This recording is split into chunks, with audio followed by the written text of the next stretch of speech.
Hi, and welcome to Hack Your Brain with Meditation. My name is Josh Bashinsky. I've been meditating for over 20 years. I have a master's degree and PhD ABD in neuroscience, psychology, and philosophy. I have a TED Talk called The Future of Google, Search and Ethics. I also have 3 black belts, and I've been doing internal-based martial arts for over 30 years. And I'm going to show you the secrets I have learned in the amazing ways we can hack our brain through meditation. You might be wondering, how can we hack our brain with meditation? Meditation and prayer is our species' oldest way of hacking our brains. Meditation can cancel our fear. It can make us more creative. It can even boost our physical prowess. It just takes a few easy sessions to get started. It's not that hard. You just have to do it. So we need to quickly go over some crucial introductory concepts today. Then we will get you your first meditation lesson. So let's get into these concepts. What is meditation? Quite simply, it's a process and a discipline of issuing greater mind-body control. What are some of the specific benefits of meditation? Well, here's just a simple list. There's mindfulness, enlightenment, calm, balanced emotions, improved clarity, improved creativity, improved physical prowess, better mind-body control, even communion with the sublime, or even the divine, if you're slanted in that direction. So, meditation can give you quite a bit and could do quite a lot for you. Meditation can even be used as a therapy for anxiety and depression. Now, I need to give a few caveats here. Sadly, as a child, I was physically and emotionally abused, and that physical and emotional abuse sadly led to anxiety and depression later on in life. And so I have to say, and I'm saying with some clinical authority, meditation cannot completely replace therapy, and meditation cannot replace medicine for the seriously imbalanced. And if you're currently doing therapy for anxiety or depression, or any other kind of emotional imbalance, and or you're taking medicine for any kind of emotional imbalance, definitely don't stop. However, meditation can definitely help with anxiety and depression. And I've been able to curtail my clinical level anxiety and depression greatly through meditation. None of the other medicines seem to really work for me, but meditation really has worked. And so I'd like to show you the techniques I've made to greatly reduce anxiety and greatly reduce depression in my own life. Finally, what is Eastern meditation versus Western meditation, and which one is better, and which one should I follow? In my course that you're going to be watching here on YouTube, I'm going to go through Eastern meditative techniques, and I'm going to go through Western meditative techniques, and I'm going to try to blend the two. It's my hypothesis, and it's my thesis, it's my belief, that the reason why people who engage in meditation, especially the Eastern closed-eye meditations, the more Zen meditations, they typically do not get a lot of benefit. They basically just sit there quietly and close their eyes, and surprisingly, no great magic happens. Now, of course, some magic happens like that all the time. That's how we go to sleep every night. And the fact that our species sleeps is something quite magical, actually, that we go from a waking state to a sleeping one. But that's not what meditation is or is supposed to do. And I find that the Eastern meditative secrets that are so powerful need to be matched with the Western meditative secrets that are so powerful and put together. So when you ask the question, which one should I follow? Follow both. And I'm going to show you a complete amalgamated system of Eastern and Western meditation in this course called the Bach meditation system. Bach for me, my last name's Bashinsky, and that's too long to name a system, so I just shortened it to Bach. So the Bach meditation system is what I'll be showing you, and it is a blend of all the Eastern techniques and secrets I've been able to learn, and some amazing secrets there, and some Western secrets that are going to be revolutionary in not only in your life, that are revolutionary, quite frankly, in all of society. So that's enough of a preamble. As promised, I said I'd get you to a meditation lesson as quickly as possible. So let's do that. The first meditation lesson that we're going to look at today is from the Buddhist tradition. And it is one of these incredible secrets that I mentioned that the Buddhists, sometime in the couple thousand years of Buddhism, the last 5,000 years or so, that some genius discovered, and it's been carried on through the tradition. And it is kind of the root glue that's going to glue together all of the other methods that we're going to be doing. And I'm so excited to show it to you. It is really quite interesting.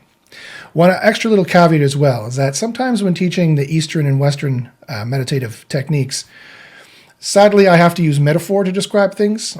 Sadly, we don't have fMRIs, and I can't say modify your 89248 neuron. Like I can't refer to your brain that way, sadly, and so that's not going to work. So I'm going to have to use metaphor to talk about things. And the metaphors can be, I'm going to try not to be hokey, but the metaphors can be a little hokey. So I think that might be the other thing that turns people off for meditation a little too much. And don't let it turn you off. I'm going to try and I'm not going to berate you with hokey, cliche metaphors as much as possible. But I am going to have to use metaphorical language and poetic language to try and kind of describe the emotions and feelings, the actions, and the interactions that you're going to want to have with your own brain. So let's get started with that. So as promised, the first lesson is from the Buddhist tradition. And I call it Spin the Clouds, but others have called it Spin the Universe or Spin the Galaxy. And it is a very interesting and subtle technique. So you can leave your eyes open, you can leave your eyes closed, it doesn't matter. And I want you to take note of how you feel right now in your body and where you're feeling it. What are you feeling and where are you feeling it? Whatever emotions you're feeling, where are you feeling it? Are you feeling it in your forehead, your face, your chest, your belly? Are you just kind of feeling it kind of just in your general consciousness? Are you hot? Are you cold? Are you hungry? Are you comfortable watching this? Try to not run away yet and try to feel your emotions of where they are, because trust me, this is going to blow your mind when I show it to you. Try to feel your emotions and where they are. Okay. The next question I'll ask, and it's going to sound weird, but try to go with it. Which way are your emotions swirling? Or how are your emotions moving? Sometimes they feel like they're bubbling up. Sometimes they feel like they're swirling in on themselves. Sometimes they feel like they're spinning in a certain direction. If they don't feel like they're moving at all, that's fine. There's nothing wrong.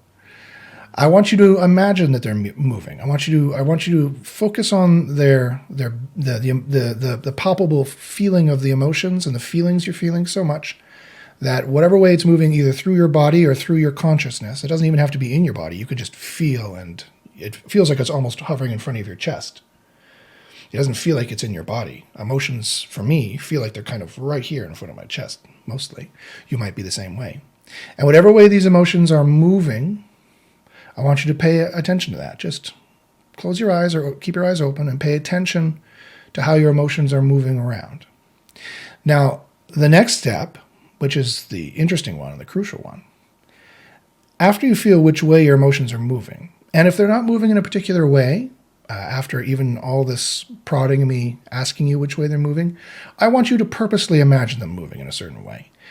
If they're already moving, great. Just let them move in the way they were moving. But for those of you who are like, not moving for me, Josh, then I want you to start making them move in a certain direction. Make them spin clockwise, let's say, from top down, if you're viewing it that way. Or make them kind of spin on an axis around, I mean, like a planet, right? And see, I'm gesticulating with my hands. You don't have to do this. This is a very powerful meditative technique that we're getting from the Eastern traditions, the more martial arts that I've done. And I will show you, and there's great secrets there too. And if it helps you think of that emotions moving around, you can go ahead and start moving your hands around like I am, like this, if that helps you get the feelings moving. But you can just do this, just imagining with your eyes open or closed of how the emotions are moving. They should be a little turbulent now. They should feel like they're a little in flux, a little moving. Good. Now here's the final step. That's the important one. Whichever way your emotions are moving, I want you to break it. I want you to stop them from moving that direction. I want you to imagine them stopping moving that direction. I want you to feel it stop moving in that direction. I want you to feel it moving in another direction. I want you to consciously change the direction that your emotions are moving.